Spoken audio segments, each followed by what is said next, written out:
Hey guys, Christian here. Hopefully you're all doing well. Welcome to my channel. Today we're going to check out the Stam Audio SA-47mkiii, which is Stam Audio's latest iteration of their 47 style microphone. So it's a fully packed episode here. I have a fully blown demo with some acoustic guitar and vocals. We're going to listen to it completely raw on my speaking voice. I also have some tracks where we're going to listen to the different polar patterns on acoustic guitar. And all of the files of today are available for download, so feel free to check those out. And with that said, let's check out what's in the box. So first of all, the Stam Audio 47 here comes in a very sturdy large hard case that feels like it could survive anything, which is great since Stam Audio is based in Chile. The kit includes a power supply, cables, a shock mount, a pop filter, and a nice wooden box for the microphone. The SA-47 is powered by an EF800 tube, a custom-made K47 style capsule, and an AMI BVOA transformer. Like all U47 style microphones, the SA-47 also have the option to be used either in cardioid or Omni mode. And I'm going to explore that today, as I believe Omni is something of a hidden strength of the U47. The Stam Audio SA-47mkiii is handmade in Chile and has a pre-order price of $1,690, excluded import taxes.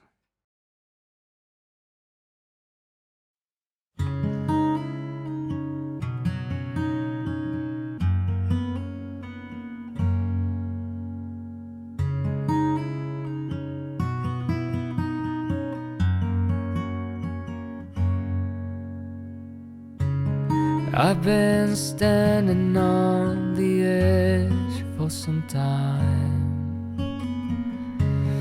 barely hanging on by a thread. It's a losing game, but I keep on hanging on, hanging on.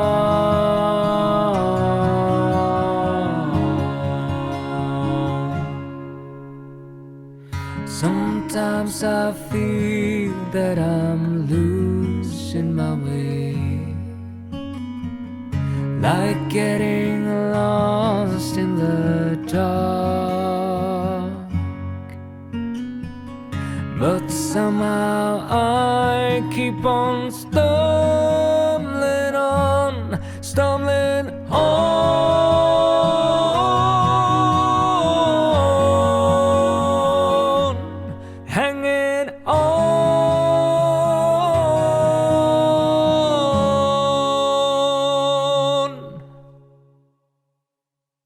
Alright, so that was my main example. Hopefully you guys enjoyed that, and if you enjoy this kind of content, please like and subscribe.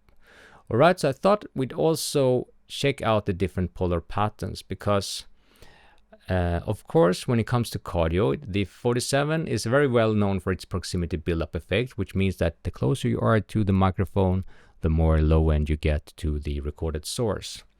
And that can of course be very nice and impressive, but that can also create some problems later in the mixing stage. I mean, if you're closer to the source, if the talent moves around, you get different low end response, which can be a bit problematic later in the mixing stage.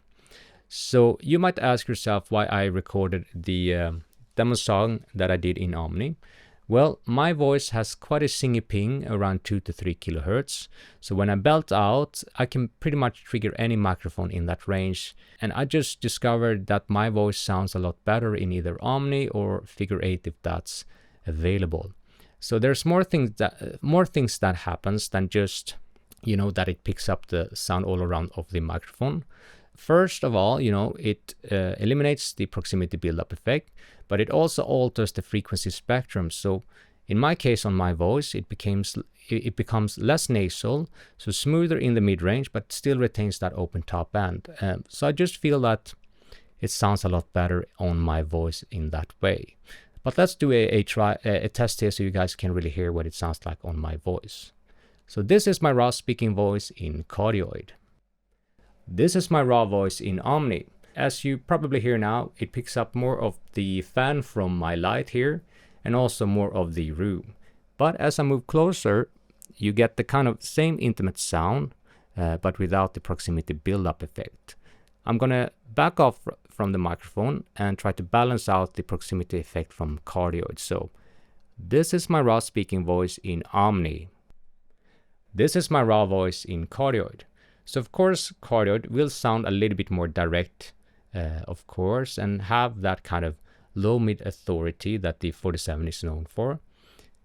But like I said, all I'm saying is that play around with the different polar patterns that can really help you in your recording situation. And sometimes you might actually prefer cardioid, sometimes you actually might prefer Omni. So that's all I'm saying. So we're gonna also check out what it sounds like on my acoustic guitar in cardioid and Omni. Just a quick test so you guys can really hear what happens to the frequency spectrum in the two different polar patterns. So let's continue with that.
Sometimes I feel that I'm losing my way,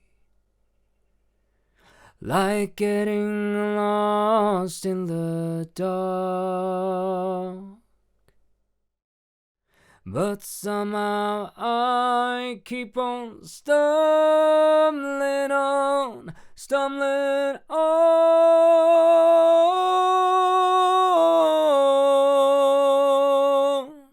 hanging on.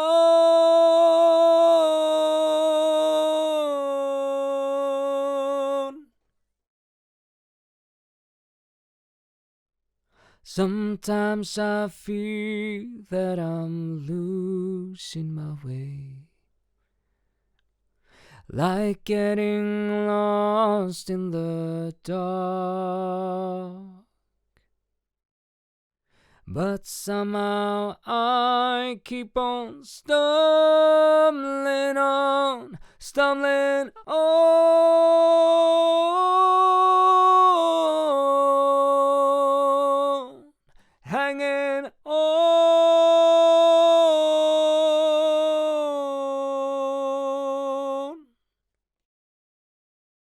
Alright, so that was really all that I prepared for you guys here today. Don't forget that you can download the raw files. And if you enjoy this kind of content, please like and subscribe.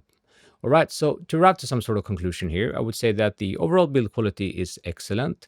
The cables are great, the PSU feels sturdy, and it just looks impressive in person. So I'm sure that if you were to purchase a microphone like this, you'd be very pleased with the looks. It just looks fantastic, and yeah, nothing to complain about there.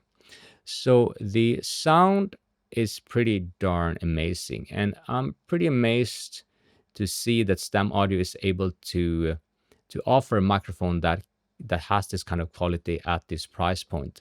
I'm pretty sure that you had to spend like 2 or 3 times as much to get the same kind of quality. And when you do such a comparison, it really comes down to your subjective opinion on which microphone you'd prefer. I don't hear anything wrong with the frequency spectrum here. It just saturates right. It has that kind of low mid authority that you come to expect from a 47, and I think my recording just proves that it just sounds fantastic. So I think Stam Audio pretty much made a home run with this. It hits the perfect point where price and quality ratio meets. So if you have the money for it, I'm sure that you'd be pleased with a microphone like this. Yeah. Download the raw files, check them out, and if you enjoy this kind of content, please like and subscribe, and hopefully I'll see you guys around.